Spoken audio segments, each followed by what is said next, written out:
Welcome back. Now, we've made some pretty good progress. We know how to move actors by adding a world offset to them. But the way we did this is somewhat problematic, and we're going to find out why in this lecture. Let's go back to our level blueprint. We see that we're calling add actor world offset, and we're doing this in event tick, which means we're doing this every frame. So we're taking this value, this vector, and we're using that as the delta location for add actor world offset. And we know that tick is executed very rapidly every single frame. Well, how often is that exactly? Well, that depends on the frame rate. And the frame rate is not constant. It actually changes from frame to frame. And it can actually be different from computer to computer. We can see what that frame rate is by going back to our viewport, and we can go up to the hamburger icon at the top left, and there's a checkbox to show FPS. We can actually see the frames per second. If we go ahead and enable that, we now have our FPS at the top right of our viewport. And as you can see, even while I'm not running a Pi session, that value is rapidly changing. Now the value beneath it is delta seconds, the time between frames, and that's shifting as well as our FPS is changing. So we're adding an offset every frame to our actors, and as we can see, that is just about every 8 or 9 milliseconds. So we're adding the same offset over and over again, but we're adding that offset at intervals, and the time between those intervals changes as the frame rate changes. So on my machine, I'm getting 114 or so frames per second. And when I press play, I get this type of movement that we see here. But if your frame rate is lower, then that means you're adding that same offset less frequently. Now, we can change our frame rate. We can cap it off at a certain value.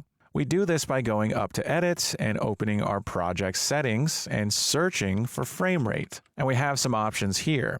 Now, we can choose to use a fixed frame rate by checking the checkbox, Use Fixed Frame Rate, and we can enter a value in here. If I leave this at 30, then I'm going to cap off my frame rate at 30. As you can see, it's now 30 frames per second, and the time between frames is now a whopping 33 milliseconds. So I'm going to press play, and I'm going to notice that both of my drones are moving quite a bit slower, because we're not adding that offset quite as much, not as frequently, right? If we go into project settings and we cap off our frame rate at, let's say, 15 frames per second, and we come back to the viewport, well, notice now that my FPS is red.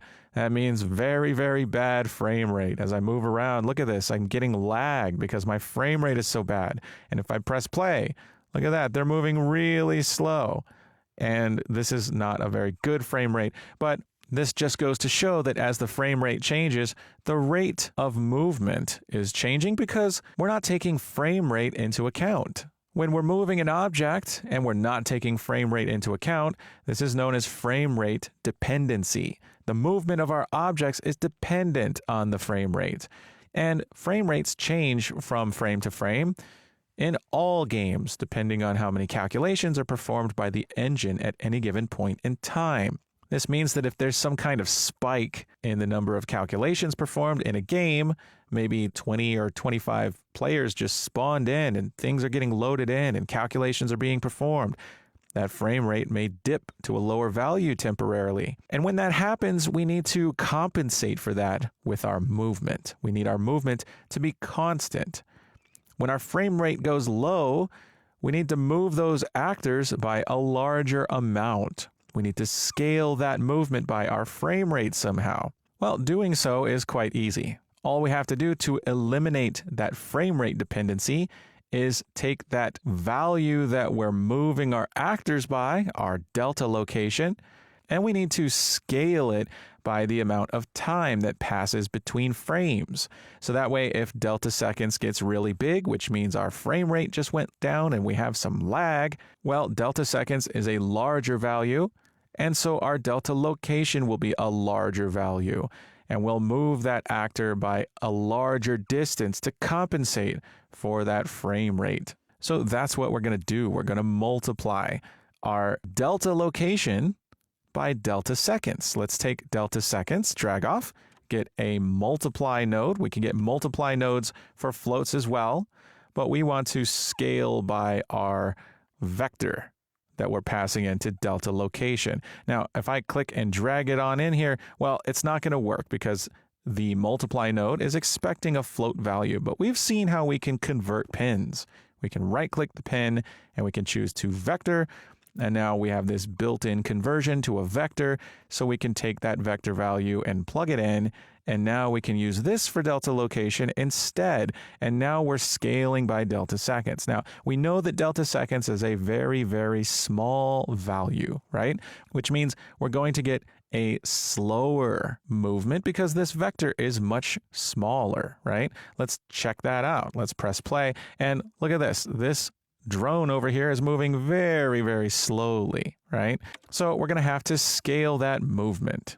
And in fact, because we're multiplying the unit vector by 2 and then scaling by delta seconds, this gives us exactly the size of the vector we need for this particular frame that corresponds to this delta seconds in order to get 2 units per second. If we want 10 units per second, we would multiply that unit vector by 10, and then we get 10 units per second.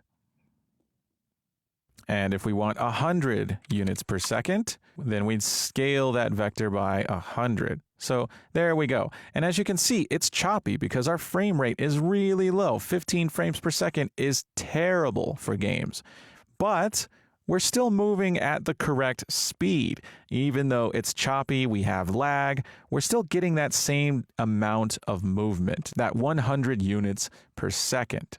So if we go back to project settings and we take that fixed frame rate and bump it on up to 60, which is a pretty decent frame rate, and we go back and test, now we still get 100 units per second, but because our frame rate is better, it's not choppy. It looks nice and smooth. And we're always going to move this drone by 100 units per second because our movement is scaled by delta time. It's independent of the frame rate. As the frame rate changes, our movement remains consistent. We can go back to project settings and set that fixed frame rate up to 120. And if my machine can handle 120, the engine will try to do that. Now, we're not quite making it up to 120 on this machine, but we're close. But if I press play, we're still moving at the same speed. It's not moving twice as fast, even though our frame rate is twice as fast. And that's because we're scaling by delta time. We have achieved frame rate independency. We're not dependent on the frame rate. And we can do this for our drone too as well. We can take that drone, take that delta location we're passing in, and we can scale it by delta seconds. We can drag delta seconds way over here. We can get a multiply node. We can convert that second pin into a 2 vector, and we can hook up this vector value into it and use that for delta location instead. Now, of course, I don't like these wires because it's looking kind of messy, but we've achieved the result we want. If we press play, we'll see that, well, it's barely moving at all because we're scaling the unit vector by 0.25 and then by delta seconds, and that's going to give us a super small value. Let's say I'd like this drone to move 200 units per second. I can put a 200 in there, and we see that it's moving twice as fast. And we have frame rate independency, which is perfect. All right, so now we know about the importance of frame rate independency. And no matter what our frame rate is, we will always move these drones by the same speed, even when our frame rate gets super, super low and our game is lagging out. Well, we're still compensating for the frame rate and achieving frame rate independency. Now, if you don't want these wires to reach across like that, you don't have to go and promote delta seconds to a variable and then use it over here. You can always access that delta seconds by right-clicking and searching for Get World Delta Seconds, and this gives us that delta seconds. We can use that instead of clicking and dragging delta seconds onto one of our nodes. So if you ever find yourself reaching across with wires like that, trying to get delta seconds into all your calculations, you can always just get world delta seconds, and that's the same value. So now that we have frame rate independency, Our drones are moving smoothly, we can control their speeds, and we now know the importance of taking delta seconds into account if we're going to add some kind of offset to an actor every single frame. Excellent job. I'm going to go ahead and hide that frame rate by disabling Show FPS, and I'll see you in the next video.